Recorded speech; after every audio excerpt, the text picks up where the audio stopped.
Hey everybody, it's Mike over here at Growtopia. And well, I just went through something really crazy. I wish I kind of sort of caught it on camera, but not really. So I was going through a lot of stuff that I've I've had here for a few days, a few years. And I ran across some stuff that had a lot of mold. And it instantly hit me like eating a ghost pepper. Well, maybe not a ghost pepper, but like a habanero. I mean, I started sweating, I started coughing, I started gagging, people started freaking out. And I would say is if you're storing stuff like I am in a room that's only really ventilated by a window, be careful what you're storing. I want to show you guys of dealing with an infestation on my lemon plant, but also growing cotton. But just as a viewer discretion is advised situation is make sure you are storing your stuff properly. Now, of course, I had some stuff in the back corner that I had for over 2 years. I started going through it. I started seeing some mold. Then I started coughing and hacking and spitting up. I'm feeling a little better, but we'll see what happens. But anyway, outside of that, always make sure that you store stuff the right way so you don't end up like I did. I'm still like a little hot, but it's hot in here anyway. It's like 75 in here, which is really isn't hot, but with the window open anyway. So one of our first problems that we're dealing with is this weird whiteness that you might see. Now, I got one thing that's a problem. Second thing is cool. All right, so these lemons and limes that I've had for about 2 years now, I think, and I'm finally getting buds on the lemon. Now the lemon, the lime, and the banana both go outside during the summer, which you'll see the transplant, which is going to be really fun because now they're in bigger pots that are weighing in about almost 50 pounds from the last time I weighed them in. I dig a hole in the ground, I put them outside. The coffee plant does not like to go outside. Don't know why. Greenhouse, it loves it. In here, it loves it. I mean, we got new leaves on top of the coffee plant right now, which, as I always say, is extremely toxic to animals. So if you're growing one of these, keep your pets away that like to bite the leaves. A banana tree is actually not really a tree. It's actually a plant. We call them trees because we call everything by the wrong name. So that's why they call them trees. But actually, it actually is a plant, ironically. You can look it up. So one of the issues I've been seeing over here on my lemon is you see these little white things. A little white guy here. There's a little white guy there. I don't know if you can see it. I can't really. So there's actually a way of fixing that. And actually the way of fixing that you can actually use throughout your garden like I do.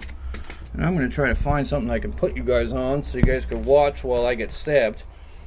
And the reason why I said stab is, so if you look at my finger, and you look at the thorn that's on this guy, you know why I talk about getting stabbed. So, whew, and it's warm in here. It's humid in here. Wow. So the first thing I'm going to start off with, now this is good for a couple things. So there's only 2 ingredients that we're using. So instead of going to like any store out there and buying herbicide or whatever herbicide, I am sweating. Oh, it sucks being a fat guy. Again. And dealing with the freaking mold is you don't want to really put too much chemicals into your plant. The reason why you're growing your own plants for food is so you can get away from them chemicals, pesticides and herbicides and all that other shit. But there's ways of doing it, right? So we're taking just a plain Jane, try to wipe it out container, and we're using something that most people actually have in their refrigerator, which is whole milk. Now, I only have whole milk during the summertime for 2 reasons. One, because it's a great natural fertilizer when you mix it with water. It's a 50-50 ratio or 9-to-1 ratio depending on what you're doing. 9 water, 1 milk. But also it's great for dealing with powdery mildew. Jesus, say that 10 times fast. So I want to get into this, but I'm gonna just throw this out there quick. And if you're new to my channel, you'll see it in my other videos, and I talk about it all season long. You will see that on your cucumbers. Okay, something touched me. I don't like spiders, by the way, everybody. So if you see your cucumbers as they're growing, they got their nice, beautiful leaves on them, and they got this white film on it, or white dusting. It kind of looks like powder. It's powdery mildew. It's from overwatering. It's from this. It's from that. The best thing to do, take some whole milk, take some water. It doesn't matter what the condition the milk is in at that point, because you're not consuming it. Put it in a spray bottle on your leaves. Leave it. Trust me, I've done it so many times when I needed to. It gets rid of the powdery mildew. It drains off somewhere into the soil. I don't know what happens. Some weird ancient magic happens. But anyway, it just gets rid of it. After, God, I hate when I look at the camera sometimes. After you're dealing with stuff like that, also, you know, the milk, the whole milk with water is also good as a natural fertilizer. It's also good as a natural fungicide. In case anybody was wondering that's new to the channel, there is no script behind you. It's all stuff that's in here. I just research it and just try to make sure I say the right thing. It's a great mix. I've never used it on my plants. Supposedly it's really good on tomato plants. I've never used it. I use natural eggshell powder, which is basically if I have eggs from a farm or eggs I buy from the store, one or the other, I dry them out and then I turn them into a powder. They're in a container somewhere in here, and they store for a long time. You can also do bone meal too. It's really good for tomato plants. You take like chicken bones, you dry them out in your oven. And, well, you got to boil them and then put them in the oven, and that takes a lot longer. But I have done it. I do have some. It takes a long time, but it does work. So anyway, so the best thing to do actually to get rid of this stuff is actually they're considered spider mites. Now, what spider mites are, which you're like, oh God, he doesn't like spiders. I don't like spiders. I hate spiders. They're good as long as they don't go anywhere near me. It's this small ones aren't really the problem. It's the big ones, the wood spiders. Those are the ones that bring me back to my childhood, traumatized from walking into one of those. You know, when a spider's like the size of a $50, or a girl that you're dating says that she has a tarantula that just all of a sudden magically goes missing in the middle of the house. And it's like, oh, cool. Who's Steve? Oh, it's my tarantula. Oh, that's cool. It's nice knowing you. You get it from humidity. You get it from also being on your clothing. You get it from animals. They can be transferred very quickly. Now, it's very humid in here as I keep wiping my forehead. We're actually at 75 degrees in here with about 55 humidity. And that's because of the water brings up the humidity level. Alright, and the window's been open since yesterday afternoon. And it's Thursday of April.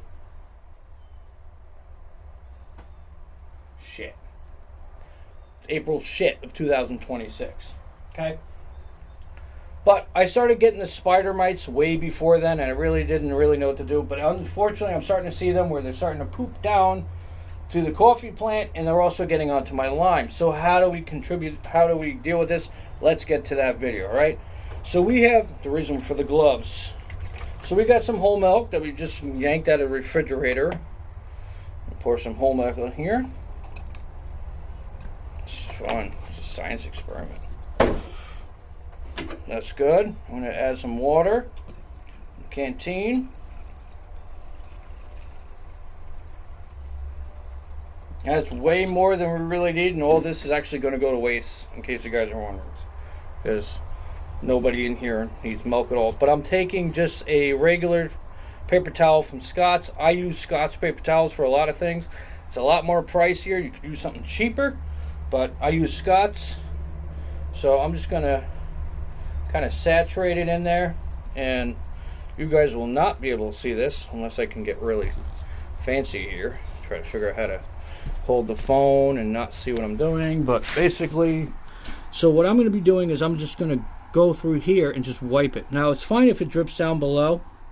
Basically what we're thorn is we're going to try to not hurt myself more than I normally do and just clean the plant by removing the white things, these white little things here. These are little spider mite pods. Like I said, it's a nice, safe, natural herbicide. There's a lot more of this I'm going to do, honestly, off camera, but it did actually jump to my lime that's over here. You can actually see it on the bottom of my lime leaf. I'm just going to grab the bottom of that leaf. Now, I could cut that whole leaf off. You can see how actually there's something curling up right there. So I got a bucket, I'm going to throw stuff in. I'm actually just going to cut that off. Ignore my blue jays outside my window. They're hunting for me right now. So I'm just going to cut that leaf off. Now, if it comes down to a situation like that, for example, where you just want to cut it off, I would say just cut it off. But whatever you do, do not stick this in your compost. So it goes into my pail, that goes into my garbage pail. Tomorrow's garbage pickup day. And that's where all that's going to go. So I'm going to run through that after the video with my water and milk. I wouldn't drink it at all. And we're going to stick you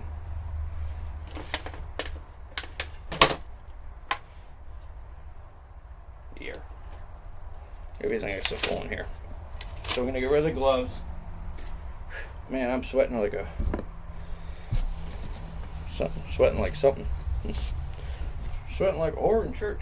Alright, anyway, so I saw the gauge behind me. We're at 50% right now, humidity. So I'm going to go through this all myself. But which is really cool that I wanted to show you guys was that I'm actually getting some buds, which is really freaking awesome. So I really love that, actually seeing buds on a plant. Because after sticking all these 4 of them outside and keeping the coffee plant inside and getting nothing from it, it kind of sucks a little bit when you spend some money to buy the plant and then nothing produces and you're like, oh, I just wasted a bunch of money for no reason. But anyway, whew. I gotta get a haircut. Anyway, so outside of that fun fiasco, we got 2 other things to look at. So, has anybody wanted to grow potatoes? Simple and easy, right? So, all it takes is a potato that's kind of growing on its own. And you put it in a bag with some soil. It'll get some plant come out of it. Get some flowers, and it goes down, and you harvest the potatoes from it. So, these are literally from Amazon Fresh. Now, they didn't come this way, so don't think this is how you're going to get it from Amazon Fresh. But I've been letting them sit literally inside my kitchen since I bought them back in February. And they're only meant for growing outside. So this is what you're going to see. Look how beautiful that is. Now, what you could do with this is you can cut all around and get different sections from it. And then you can plant it in a bag. You can plant it in the ground. You could plant it so many different ways. In each little spud, you can get more potatoes. Which I did last year. I got a shit ton of potatoes. I mean, there is a ton of them in this bag. I got a bigger bag over there. I got to start separating stuff. But let me show you what I got growing inside of here, inside the nursery, that I actually have not watered. All it's doing is actually sucking up the moisture inside of this area. Now, the windows close during, let's see, well, I don't know, since December until April, okay? And the water that's only in here is the water that I put on the trays for the plants. So there's a little small humidity effect going on in here, and I'm going to show you guys something really cool. I don't sneeze. Of course I will. Ow! Ow! Really? These are rustic potatoes. Now, you saw what they look like there, but how about when they look like here? Look how cool and alien this looks. I mean, I love it. If I can get the camera to just focus, you can kind of see the craziness of these things. Now, these are over a year old, just sitting in an aluminum tray, nothing else. I got another one right here. It's a full potato. What I did was I cut a bunch of slices, right? So I sliced them all. And what I noticed was that after I sliced them, they died. So it's been like a fun experiment of mine of seeing how these alien looking plants. And what's cool is that they're ready for this season. I mean, they are so ready. I've been looking, I went outside, looked at the bags, seeing which bags I'm going to stick them in, and they're going to produce a bunch of rustic potatoes. There's actually 4 of these guys in here. Here's another one. Look at this one. Pretty cool. And you just, all you got to do is you just put them in a bag, container, whatever you have. I like the bags because the bags have less chemicals in them. So I take a bag, I put like my regular planting soil, which is this guy. This is what I like to use by Kellogg's, not the cereal company, just how I pronounce it. I put in there with some stuff that I take out of my compost pile, which is basically food related products that aren't contaminated, like the moldy shit. Coffee grounds, coffee filter, sooner or later loofahs when they get growing, and maybe cotton plants. Also there's tomato plants and stuff, anything from the garden I put into a big pile, and I have a big lawnmower and I just run it over. I take it because it mulches it all down. I put it in my compost bins. I rotate my bins about twice a week. I said twice a week because I'm looking at like what was on my hand. Twice a week. During the summertime, add a little water when I can, and in the winter I try to get out there. Sometimes when it's like snowy and frozen, I'll try to rotate them. Sometimes I don't want to, but they're fine. You can even let them sit all winter long. And it's funny too, like I'll put stuff out there and all of a sudden I get like pepper and tomato plants growing out of the freaking thing. I'm like, oh my god. Like scoop this guy out, put it in the yard, and then I get a big beautiful tomato plant. So everything is just, nature always finds a way. So these are my nice beautiful tomatoes, potatoes, tomatoes. Woo! Alright. So now that we've gotten that taken care of, we got that, we got to deal with the rustic potatoes on my own. It comes down to Mike and his cotton. So why am I growing cotton this year? Why am I even jumping down the rabbit hole of it? Well, it's why not, right? So I got loofahs growing in my front yard, eventually when I put them outside. And then also the cotton plants are going to be really cool because I'm thinking about getting like the cotton balls and then put them into like pillows and stuff like that in the house.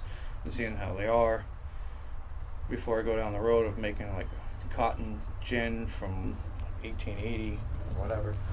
So what I have over here is a tray, as you guys have seen multiple times, is a tray of those peat pods. Now these are recycled peat pods, which is why you might see some danglers down below. And the reason why is because, well, there's plants that this year didn't grow. So I'm going to reuse the pods, and if something decides to grow while the cotton's growing, then it's going to grow in the yard with the cotton. Alright, simple enough.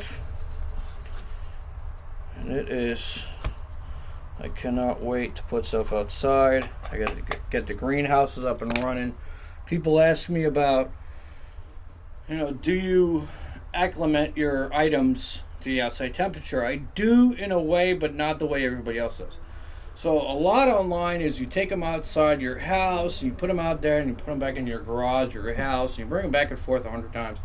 I feel like that's just so unneeded. But if that's your only option, that's the only option. In here, I could just open a window. And what the window does for me, because the door is closed, when it is it allows the room to then absorb the outside temperature and the winds and the air and the smells and whatever's going on outside. It brings it in. And the way the window's sitting, the rain doesn't come in, as of 2 years ago. And now as well. So it brings in a nice fresh breeze, and I can turn on fans and stuff if I need to kind of change the atmosphere a little bit, and it'll blow in the right way, and some weird way I figured out how to blow it all so it goes outside eventually. That's how I deal with acclimating. When it comes to like certain things like tomatoes and peppers, like I got my peppers for an example, like my tomatoes and peppers. Okay, so we're looking at, I moved some Jersey Wakefield cabbages over here. They're not really going to survive. They're better off in the later season of the world. But we got some green zebras, some Amish paste, San Manzinos, Big Mama tomatoes, and Tiny Tims that are all looking good. We got some Alham peppers, jalapenos, and Scotch bonnet Jamaican peppers. They're all looking really good. My borage and my marigold, they do the same thing every year. I got my basil Genovese and my basil Italian that are looking good. This one decided to roll over, but it's still looking good. And then I got like my perennials that I'm sticking someplace else. I got my loofahs. That's an experiment this year. And then my cucumbers are kind of getting a little wacky. Like this cucumber, which is a natural link pickling, is ready to go outside because it's got this leaf right here. Now we just need the temperatures to be right. So the next place I would put them is the greenhouses, which is probably going to happen this weekend because I want to start stuff again. Now, being it's only April, okay, if people are watching this video and you're thinking like, oh man, because remember, I'm in zone 7A, our temperatures are as bipolar as our people, so you got to remember, like, the best thing to really do is don't overreact when it comes to your plants. So I don't overreact anymore. I used to overreact. I used to get stressed out about it. When I see stuff dead, I'm like, whatever. Now I do. You know, before I was like, oh my god. Now I'm just like, I just put more seeds out there. You know, I put the seeds on Monday, and Wednesday I saw germination. Like, plant more, you know. If it's like a loofah that takes a while, that's a whole different situation. Cotton, I've never planted before. I know if anybody's here for cotton, you're like, I really hate this video, but it is what it is. Whew! Alright. Let's get into cotton picking. Well, cotton planting.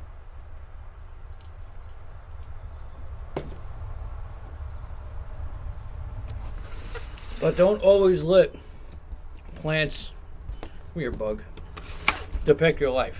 And if you have a grow space in your house and you're having issues dealing with bugs, like I do, I'm not sponsored at all, but I found these very great. I have them throughout my house, especially because out here, I don't know what it is, but my neighborhood, man, we get the flies, we get the fruit flies, we get the crickets. I mean, the crickets will come in the house. They'll drive me nuts all day long. And then I try to go to work in the morning after they kept me up all night, and I'm like, I want to kill somebody. So. Well, the fun thing is I take the crickets that piss me off that just won't shut up in the middle of the night, and I throw them in my turtle tank, and my big giant turtle just eats them. So, kind of works out great, you know. So, here's our cotton seeds. So I bought these ones from, obviously I buy everything from Amazon. These are Caveters. Okay. They talk about soak your seeds in water for 24 hours, 1/4 inch depth into warm soil, maintain soil temperature at 70 degrees. Not that hard in here. We're at 75 on a regular day. I also have wireless thermometers. I didn't talk about that. So something new that I started this year was getting myself some wireless thermometers by this company. And they come in there, there's a 6-pack of them. You hook them up to your phone. I got one in the nursery. I got one in the bedroom, which is for the beds.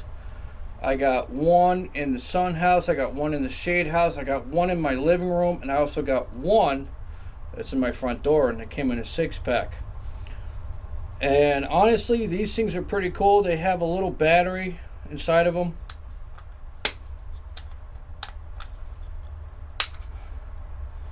You're looking at a AAA battery, which is great versus like any of those weird small ones.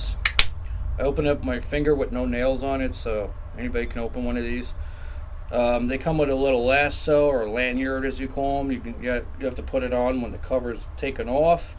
I'm not sponsored by them. So far, I've had them for almost a week, and I can say they are freaking awesome. All I would say is just keep them out of the sunlight. I'm curious of how high temperature they can handle outside before they explode. Which would be a horrible video, because then I'm going to have a giant hole in my greenhouses.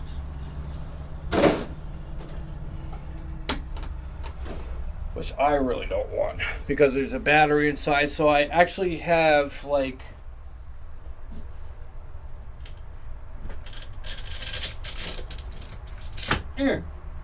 so I've been buying these suckers for years, and they seem to only really last for like 1 year, if any, and then they stop working.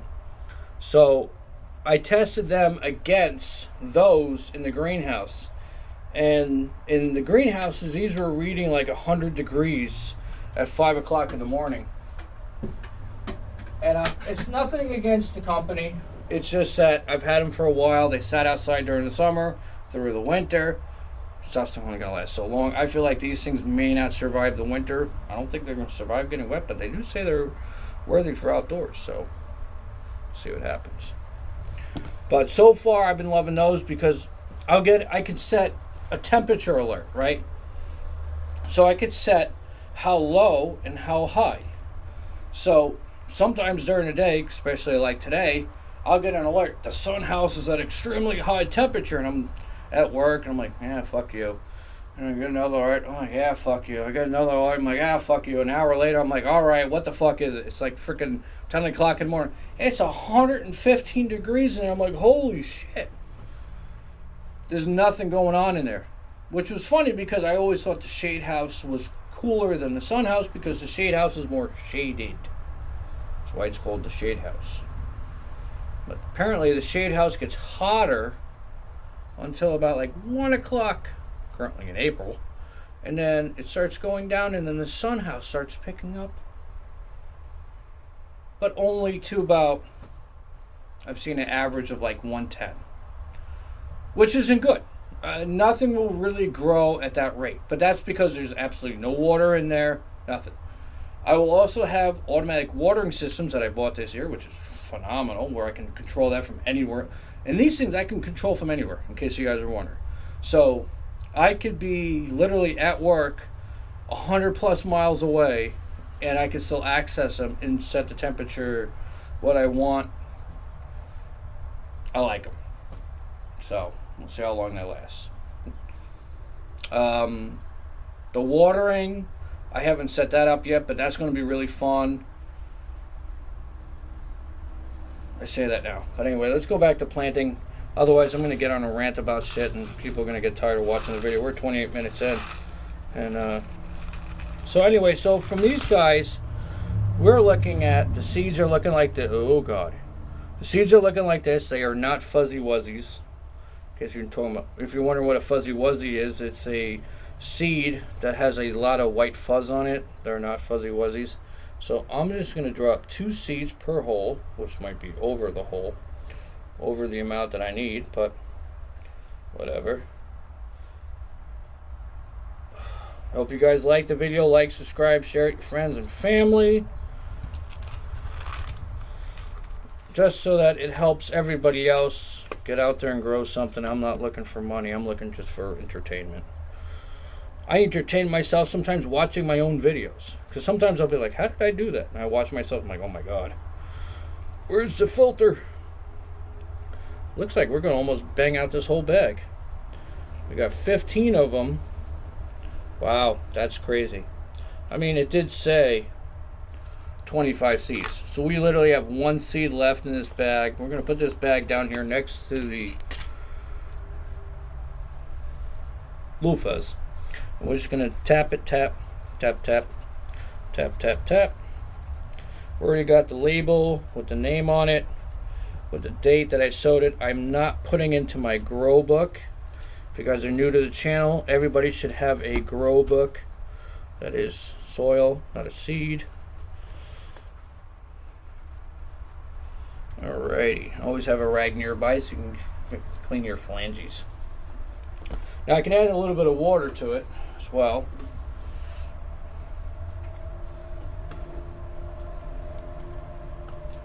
That's plenty. And it's actually going on a shelf with something that's just hanging out. Oh, come here. So I'm not hooking up the heat mat to it at all. I don't need it. It's warm enough in here as well. This is going to provide extra humidity as well. The tops vents are both are going to be vented. It's going to go on the shelf, and that's where it's going to go.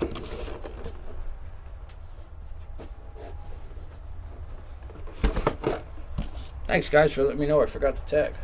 I'd be like, what the hell is this growing?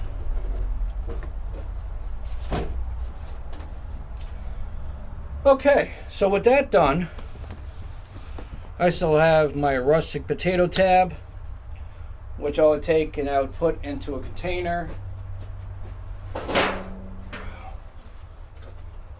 Now, like I said, I got bags outside that are growing.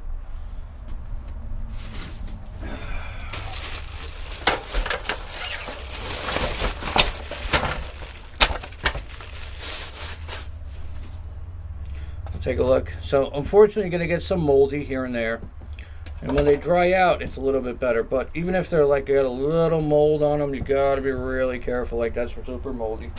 That's getting out of here. That's super moldy. That's super moldy. You're going. The whole container is contaminated. I'm not really worried because you can grow, like just this one potato, with all that's on it, you can grow so many potatoes from it.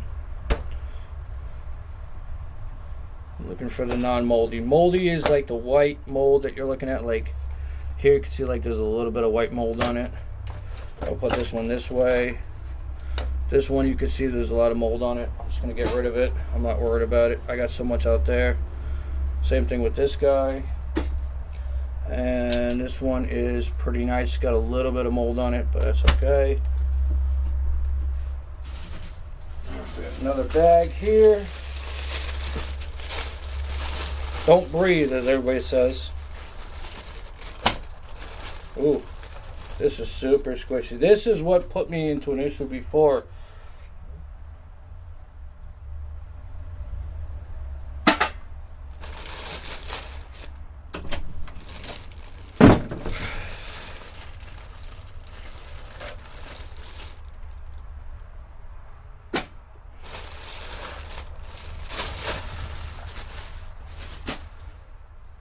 That's it for the video.